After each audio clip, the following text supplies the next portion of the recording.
guys have seen me use a lot of resin pigments and dyes on this channel, from the powdered pigments that I really like to these cast and craft and just resin and even the art resin pigments. And I've used these with excellent results on many projects over the years. But they're not inexpensive. So the question is simply, is there an alternative to commercial resin dyes and pigments? Maybe. What I have here is an assortment of items, and I'm going to range them from things that I think should work pretty well to items that I believe personally are going to fail on us. A makeup kit, food coloring, Kool-Aid packets, cocoa powder, classic yellow mustard, Frank's Red Hot sauce. Give ourselves a little room here. I picked art resin for this simply because it's got 45 minutes of open time, and that should give us enough time to mix everything up. So I'm going to mix up a large batch and then I'll pour it into smaller cups. So we're going to do 10 ounces total. That's 5 ounces of resin and 5 ounces of hardener. So let's talk about our first contestant here, and it is a collection of eyeshadows and things. It's powdered makeup. It's inexpensive. It was $10 for this entire collection. So we're going to try to use some of that powder for our pigment. That's what we want, our little square of eyeshadow, I think. So my hope is that I can just scrape some of this directly in. Yeah, it actually scrapes really well. And you can see we're not using a ton of it. Eyeshadow is mostly made up of talc and mica powders. Mica powders is the main ingredient in most resin pigments. So really, this one's not too much of an experiment just because it's the exact same material. Looks to me like a pretty cool color.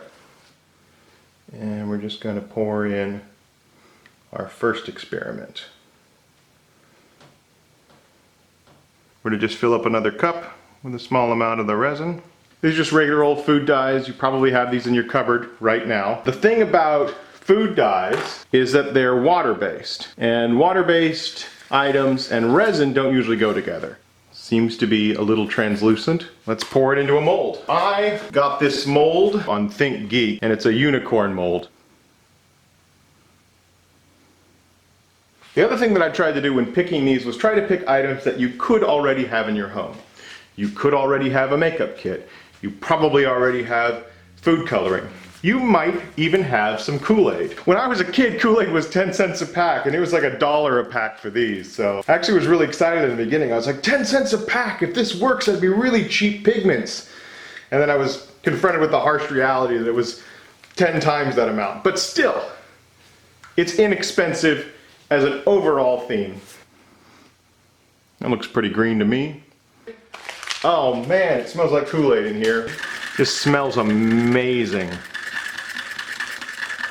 It's really grainy.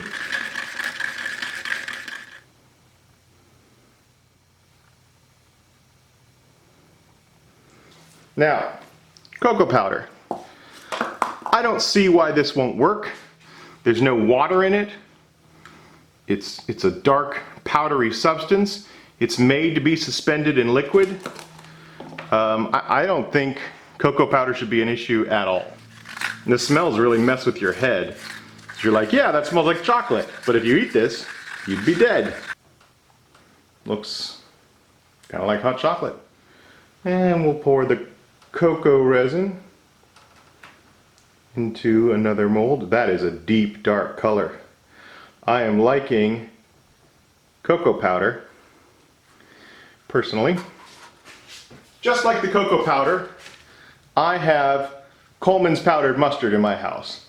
More than likely in your spice drawer you have this. It is my belief that yellow mustard that has already been incorporated into water, because it's basically just water and mustard powder, I think this should absolutely destroy a resin casting. You could also use Dijon if you want some specks in there. Oh man, look at that color. Oh man, that's such a cool color. I totally want it to work now. It's not though. It's way too much water. There's way too much water in mustard. It's just gonna, it probably won't even cure. The last item on my ridiculous list is Frank's Red Hot. But I think this will go the same way the mustard went.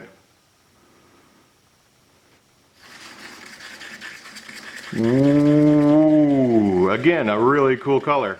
Kind of looks like Thousand Island.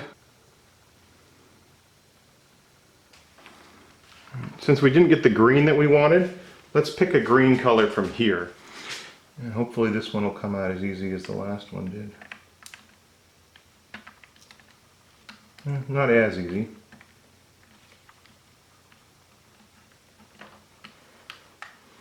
But yeah, they're totally removable. Which is nice, we want them to be.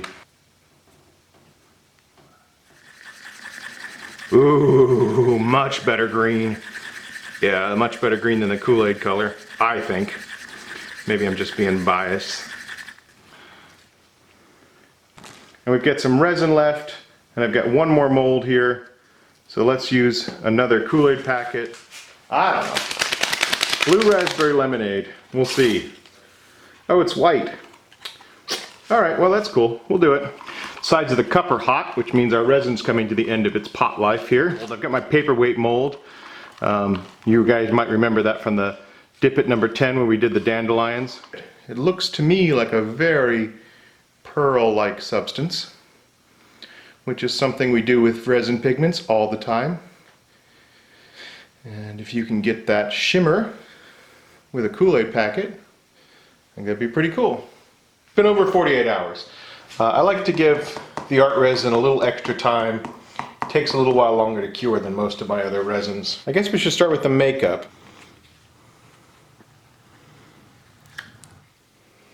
Came out great. It's got really nice color and a shimmer to it. And this is what it looks like glossy, and this is what it looks like matte. The epoxy's hard, it cured well. I mean, I'd put that up against almost any of my regular resin powders. Yep. I don't know, I think as an alternative to commercial pigments, I think your makeup kit is probably your best bet. It doesn't interfere with the resin, sets up really nice, comes in a wide range of colors. I would definitely call that a win. With that success under our belt, let's move on to the first of our unicorn mold options here. You can definitely see it is still translucent. Let's see if it comes out of the mold here. Yep. It's got a great uniform color. It's translucent, which is nice.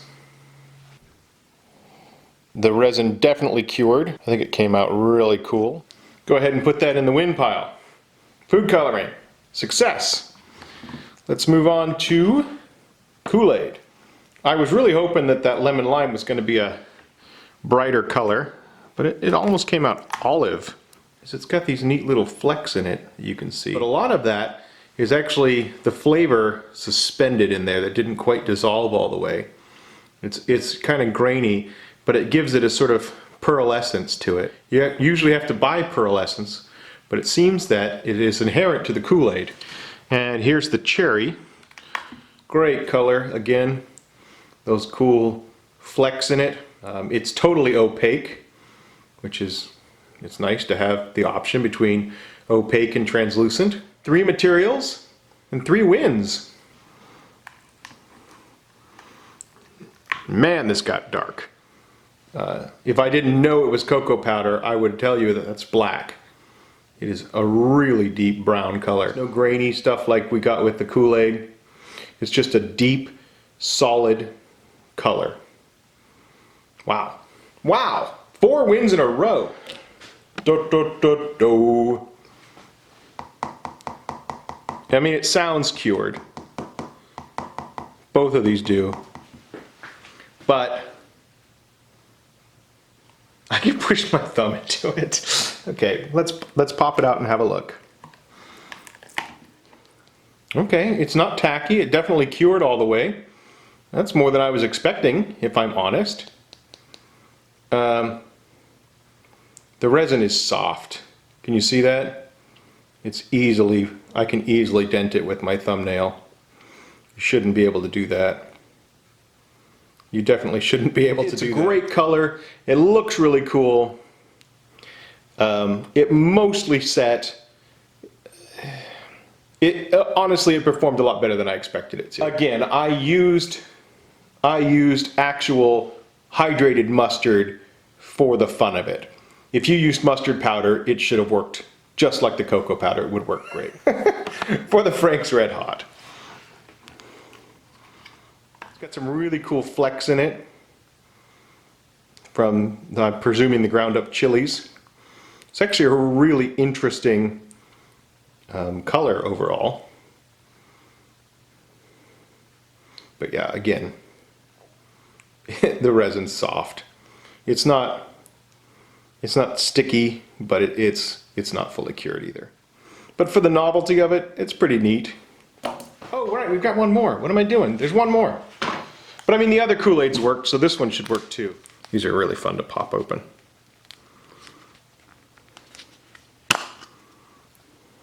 Yeah. I don't know if I like this particular packet for color, but it's interesting.